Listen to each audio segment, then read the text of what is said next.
Ok, aujourd'hui, on va avoir trois raisons pour lesquelles tu n'arrives pas à booker entre 20 et 30 calls par mois en prospection, que ce soit de la prospection froide, prospection chaude, peu importe la plateforme, LinkedIn, Instagram, Twitter, WhatsApp, tout ce que tu veux. On va avoir trois erreurs qui t'empêchent d'aller chercher ces résultats-là. De mon côté, je peux te montrer un petit peu les résultats. Je bookais entre 25 et 30 appels par mois quand je faisais de la prospection froide. Donc là, c'était un screen où j'avais booké 26 appels en un mois. Là, c'était en un peu plus de 20 jours, 22 jours, je crois. J'avais booké 18 appels, 19 terminés. Bref, en gros, je tournais entre 20 pour les mois les plus bas et 30 pour les mois les plus hauts, mais c'était régulier. Le plus souvent, c'était aux alentours de 25. Mes clients, quand ils prospectent, ils bookent entre 1 et 3 calls par jour. Donc là, voilà, Jérémy, Aurélien, il avait booké 3 calls ce jour-là. Bref, en gros, c'est récurrent pour mes clients. La première erreur qu'on va voir aujourd'hui, ça va être de ne pas savoir traiter des objections. Ce qu'il faut que tu saches, c'est que ce qui te sépare aujourd'hui d'un prospect qui n'est pas avec toi, qui n'est pas un client finalement, et un prospect du coup qui devient un client, c'est juste des objections. Si tu vas voir quelqu'un dans la rue et que tu lui dis ok, est-ce que vous voulez acheter mon offre, bah, ce qui va juste séparer, c'est des objections. Ah mais j'ai pas d'argent, ah mais non ça m'intéresse pas, ah mais je vous connais pas. Voilà. Donc en fait, dis-toi que plus tôt tu vas dans les objections, mieux c'est. Et en prospection, c'est pareil. Ce qui sépare un prospect du moment où finalement il ne te connaît pas, du moment où il arrive en appel avec toi qu'il a booké, en fait c'est juste qu'il a des objections. Mais du coup, les objections vont être différentes. C'est-à-dire que ça va pas être des objections qui sont relatives à l'accompagnement. Et ça, faut faire très attention à ça. Ne va pas trop loin dans les objections que tu traites. C'est-à-dire que tout ce qui va être relatif à prendre un accompagnement avec toi, ça n'a rien à voir et en prospection, tu ne traites pas ça. Tu vas juste traiter les objections qui vont bloquer pour réserver un appel avec toi. Ça, c'est un truc en vente qu'on m'avait appris, c'est que à chaque fois, tu dois vendre l'étape suivante. Tu vois, si tu arrives à quelqu'un et que tu lui juste, je sais pas, tu lui envoies un message privé et que tu lui dis directement, est-ce que tu as envie de travailler avec moi, bah, bien évidemment que ça va pas coller parce qu'il y a pas il y a rien qui est présent, il sait même pas, tu le connais même pas, il te connaît même pas, il n'y a pas du tout de contexte, il n'a pas confiance en toi, etc. Par contre, si tu lui vends la première étape qui va être de démarrer une conversation avec toi, alors soit tu lui vends ce processus-là, mais c'est une petite étape, un petit step. Et après, en conversation, tu lui vends ensuite le fait de répondre à tes questions, de regarder par exemple une vidéo d'analyse que tu l'as faite. Ok, bah là, tu lui vends ça. Et ainsi de suite. Et après, du coup, en fin de conversation, tu lui vends l'appel avec toi. Et en appel, c'est là où tu lui vends la next step, une fois de plus, qui va être de prendre un accompagnement avec toi. Tu vois. Donc à chaque fois, c'est juste vendre la prochaine étape, vendre la next step et ne jamais chercher à aller beaucoup trop loin parce que si tu sautes les étapes, bah, ton prospect, il ne sera pas dans le bon stade de conscience pour pouvoir passer à cette étape-là. Tu vois, il ne faut pas brusquer les trucs, il faut accepter le processus. Et donc, notamment dans le traitement des objections en prospection, il faut faire la distinction entre plusieurs trucs. Le truc de pas intéressé, par exemple, si tu réfléchis un petit peu à ce que je t'ai dit, tu comprends que c'est une objection qui est relative au fait de démarrer avec toi. Donc, on va la traiter, mais on va pas essayer de la traiter dans le sens ah, mais pourquoi est-ce que tu n'es pas intéressé? Parce que tu vends une étape qui est beaucoup trop éloignée. Au lieu de ça, tu vas plutôt le traiter dans le sens bah, je ne suis pas là pour te vendre quelque chose. Là, je suis là pour échanger avec toi par message. C'est pas parce que j'échange avec toi par message que je vais te vendre quelque chose. Il n'y a aucun rapport avec les deux, entre les deux. Ce qui fait que ton prospect, là, il sera rassuré parce que on va pas trop loin dans l'étape. Là, c'est juste échanger par message. Et tu verras que si tu fais ça, bah, tu arriveras à récupérer des discussions que tu aurais perdues si tu avais voulu convaincre ton prospect d'acheter ton produit alors que c'est juste par message. Donc voilà. Par contre, une objection, j'ai pas le temps. Par exemple, l'objection, j'ai pas le temps d'échanger avec toi. C'est juste que le prospect ne voit pas l'intérêt de cette discussion. Si tu étais Elon Musk, par exemple, si tu fais de l'entrepreneuriat, si tu étais le meilleur coach sportif du monde ou quoi, bah, bien sûr qu'il aurait le temps d'échanger avec toi. C'est une question de priorité. Donc là, c'est juste qu'il ne voit pas ta valeur, il ne voit pas l'intérêt de cette discussion. Donc il faut le remettre en avant. Mais ça, c'est une objection qui bloque le fait d'avoir une discussion avec toi, pas qui bloque le fait de prendre un accompagnement. Donc fais bien la distinction entre les deux. Et toutes les objections donc, qui sont liées au fait d'avancer dans cette discussion, tu dois les traiter. Toutes celles qui sont liées au fait de prendre un accompagnement avec toi, tu dois les traiter, mais pas de la même façon que ce que tu les traiterais en appel. Mais de toute façon, tu dois savoir traiter des objections. Et sinon, tu perds énormément de conversations en fait, tu t'en rends même pas compte. Et donc, les trois étapes basiques, ça, si tu veux vraiment avoir la base pour traiter une objection, il y a un framework qui peut être très simple. C'est le premier truc qu'on m'a appris, moi, ça va être d'embrasser, en gros, d'accepter l'objection de ton prospect, jamais aller contre ça. Ensuite, ça va être de recadrer, c'est-à-dire de reposer un cadre et de réexpliquer en fait l'objectif de la discussion et de réexpliquer pourquoi est-ce que vous êtes là à échanger. Et enfin, question, ça c'est une base de la vente, c'est une base aussi de la prospection. Tu poses toujours des questions, d'ailleurs une seule à la fois, pas plusieurs, sinon ça embrouille la discussion et ça rajoute de la friction pour rien. Donc par exemple, l'objection, pas intéressé. D'accord, je comprends, je vois tout à fait ce que tu veux dire, il n'y a aucun problème. Maintenant, du coup, je recadre, je repose un cadre. L'objectif de cette discussion, c'est pas de te vendre quoi que ce soit. Là, je parle juste d'échanger ensemble vis-à-vis de tes problématiques en perte de poids. Et donc, question, sachant que c'est juste une discussion par message, en quoi et que ça t'engage strictement en rien, donc minimiser la friction, en quoi ce serait pas pertinent de continuer, sachant que ça peut que être du plus pour te permettre d'accélérer ton processus de perte de poids et d'y arriver plus facilement. en quoi ce serait pas pertinent sachant ça. Donc question où tu minimises la friction et tu mets en avant tous les bénéfices. Voilà. Par exemple, objection, j'ai pas le temps, je comprends entièrement, c'est sûr que tu dois avoir un emploi du temps chargé, j'imagine que c'est pas forcément simple. Maintenant, entre nous, c'est aussi et surtout une question de priorité, trouver 2-3 minutes pour échanger ensemble, pour voir comment, et là tu mets les bénéfices en avant, les problématiques qu'il a. Et enfin, question, sachant que c'est par message et que ça prend uniquement 2-3 minutes par jour, et que ça peut vraiment te permettre de potentiellement gagner plusieurs heures par la suite, éviter de t'éparpiller avec des informations sur Internet, etc., en quoi ce serait pas pertinent de continuer cette discussion. Tu vois, et ça va être comme ça pour toute objection. Ne va jamais contre, toujours va dans le sens de ton prospect. Ça ne veut pas dire le tolérer, ça veut juste dire te mettre à sa place et comprendre pourquoi est-ce qu'il te dit ça. Ensuite, recadrer, tu réexpliques l'intérêt de cette discussion.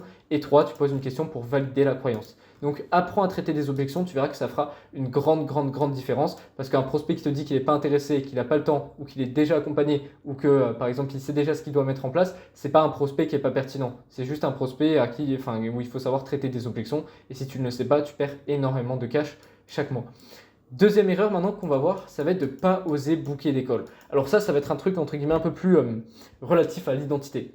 C'est-à-dire que souvent quand on démarre, moi c'était mon cas, je considérais que booker d'école c'était quelque chose qui était ouf. C'était vraiment genre incroyable quand je bookais un call, j'étais en mode oh trop content, j'actualisais ma notif mail là où je recevais mes calendriers une fois par heure et dès que je voyais j'avais un putain de shot de dopamine.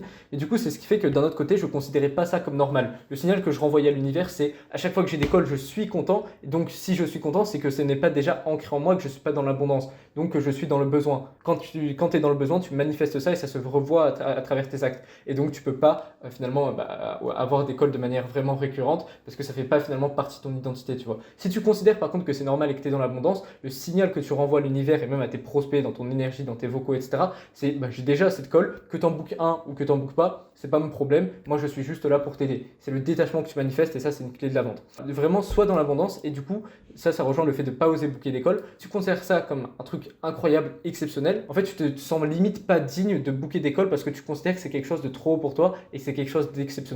Donc là, c'est plus un problème d'identité qu'autre chose. Le meilleur conseil que je peux te donner par rapport à ça, c'est juste conscientise ça, que booker d'école, en fait, c'est totalement normal. De passer de 0 à 20-30 calls par mois en un mois et demi, c'est tout à fait basique. Et donc, surtout au début, tu dois mettre du volume sur ta prospection, mais aussi sur le nombre de calls que tu vas proposer. Ça, c'est la loi des nombres. Forcément, un entrepreneur, ça il le sait. C'est que plus tu fais de quelque chose, surtout dans des métiers comme la vente ou quoi, plus tu as de chances d'avoir quelqu'un qui va venir en appel avec toi ou qui va acheter ton truc. Même si tu es le mec le plus nul du monde, si tu demandes à 100 personnes, tu as 100 appels de vente, il y en aura forcément 2, 3, 4, 5 qui vont prendre un accompagnement avec toi. C'est pareil pour les appels, tu dois oser les réserver. Va contre cette idée en toi qui est que wow, booker d'école c'est incroyable parce que ça te bride littéralement. C'est la raison pour laquelle certes tu es content quand tu bookes d'école, mais aussi la raison pour laquelle tu proposes pas assez d'appels et que tu te sens inapte et que tu te sens illégitime à proposer des appels à certaines personnes. Donc vraiment enlève ça de ta tête et propose.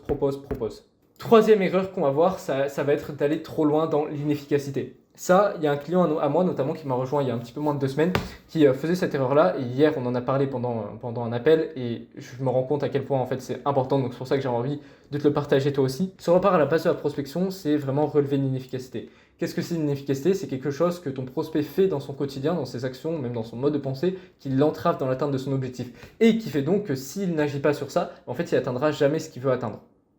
Donc le fait de lui faire conscientiser ça lui fait se rendre compte que oui, il a besoin d'une solution et que oui, donc un appel serait quelque chose de légitime et quelque chose de bon pour lui, pour l'aider à régler ce problème-là. Donc plus l'inefficacité est grande, plus il a l'impression qu'il ne va pas atteindre son objectif en continuant de faire ce qu'il fait actuellement, plus la friction de faire un appel va être ridicule en comparaison. Tu vois, genre faire un appel, c'est chiant, ça demande de prévoir 30 minutes, 1 heure, des fois on a un peu de doute sur la légitimité de la personne qu'on a en face, donc ça c'est un certain niveau de friction. Si l'inefficacité que tu relèves est faible, donc que le prospect il a l'impression que en fait ça vaut pas tellement le coup d'échanger avec toi parce que même s'il continue comme ça, en vrai il va quand même atteindre ses objectifs, la volonté de régler son problème va être très faible et la friction de faire l'appel va être beaucoup plus grande. Par contre, si l'inefficacité est vraiment grande, ton prospect verra en fait le fait de faire un appel avec toi comme ridicule en termes de friction par rapport à la douleur qu'il a de rester dans sa situation, tu vois. Donc c'est quelque chose qui module comme ça. Et donc à travers ça, l'erreur à ne pas faire, c'est de vouloir aller justement encore beaucoup trop loin dans l'inefficacité, de vouloir faire conscientiser au prospect un problème qui finalement il n'a pas besoin de conscientiser pour prendre un appel avec toi. Par exemple, l'exemple tout con, si tu fais du coaching sportif, ton prospect il pense que c'est une meilleure exécution sur un mouvement ou je sais pas, un meilleur programme d'entraînement qui va faire que il va avoir de meilleurs résultats. Toi, de ton point de vue d'expert, tu sais que ce n'est pas le cas, tu sais que c'est aussi et surtout une question de régularité, une question de discipline, une question de mental, etc. Mais bon, si lui, il pense que c'est un programme qu'il lui faut, bah, te fais pas chier, juste book un appel sur OK, bah, on va voir comment est-ce que tu peux optimiser ton programme, on va échanger par rapport à ça et on verra aussi si je peux t'aider pour aller plus loin. Si c'est ce qu'il pense qu'il lui faut, bah, pourquoi te faire chier à lui faire conscientiser un autre truc où tu vas devoir déconstruire sa croyance, lui faire dire que en fait c'est important d'avoir de la discipline et que c'est pas vraiment le programme qui compte. À quoi bon te faire chier pour ça alors que tu pourrais très bien booker un call sur ce dont il pense avoir besoin. Et c'est justement en appel que tu vas lui faire conscientiser le vrai problème qui le bloque. Tu vois. C'est-à-dire que tu as différents stades de conscience. Tu as le problem aware, tu as le solution aware et tu as le product aware. Je vais mettre PR. Problem aware, ça va juste être ah bah j'ai conscience que j'ai un problème. C'est-à-dire, par exemple, j'ai conscience que je dois perdre du poids parce que, bah, en fait, j'aime pas mon physique, etc. Solution aware, c'est j'ai conscience que je peux prendre un coaching pour ça. Maintenant, je ne sais pas vers qui me tourner. Et product aware, ça va être ah ok, j'ai envie de me tourner vers toi, j'ai envie d'acheter ton produit parce que je te fais confiance maintenant. Et donc, c'est toi qu'il me faut pour régler mon problème et qu'il me faut pour avoir un coaching, tu vois. Donc, ce que tu dois faire en prospection, c'est juste booker un call sur problem aware. Ton prospect a conscience qu'il a un problème, bah, l'appel, c'est la solution. Va pas plus loin que là. Ça. Par contre, si tu veux le faire passer à solution aware, lui faire conscientiser de la bonne solution à son problème, c'est beaucoup trop long, c'est beaucoup trop loin. Et pour de la prospection du message, ça demande trop de friction. Tu vas devoir échanger je ne sais pas combien de temps avec ton prospect pour rien. Probablement qu'il va lâcher la discussion à un moment. Donc ça sert strictement à rien. Le fait de le faire passer en solution aware, ça c'est un truc que tu verras en appel. Parce que pourquoi l'appel? Tu as 1 heure avec lui, tu as 1 heure pour échanger face à lui. Il peut te dire tout ce qu'il veut, tu peux déceler son non-verbal, tu peux déceler ses objections. Tu as tout ce que tu veux, tu vois. Donc, d'un côté, pour booker un call, tu as deux choix. Soit tu le bookes juste sur Problem Aware, ce qui est en soi totalement légitime, comme ce que je t'ai expliqué. Soit tu veux le faire passer de Problem Aware à Solution Aware, et là, tu fais booker de call. Tu vois, tu as 3 étapes d'un côté, d'un autre, tu en as 2. Celle avec 2, c'est largement suffisant et c'est bien évidemment celle que tu dois adopter. À un moment, j'accompagnais un client qui avait une agence de VSL, c'est-à-dire qu'il aidait des infopreneurs, des boîtes d'infoprenariat à avoir des appels plus qualifiés et plus d'appels simplement avec une VSL qui convertit bien.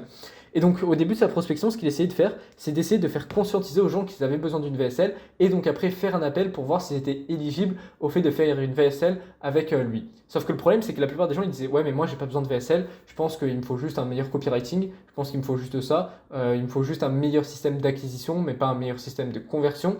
Et donc, en fait, ils se prenaient à chaque fois des râteaux comme ça.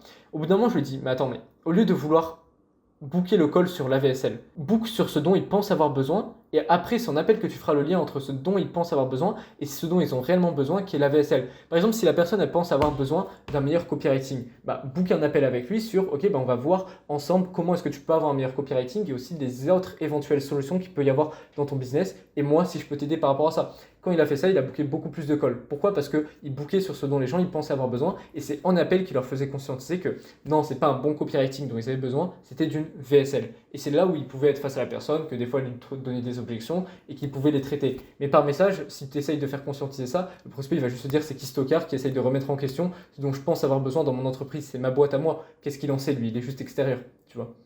Donc voilà, ça c'est vraiment très important. Si tu fais pas ça, en fait, tu vas vraiment prendre trop de temps à booker des calls et tu en perdras des dizaines et des dizaines, tu iras beaucoup trop loin dans la discussion alors que ça servira à rien, tu aurais pu booker des calls beaucoup plus tôt, beaucoup plus facilement.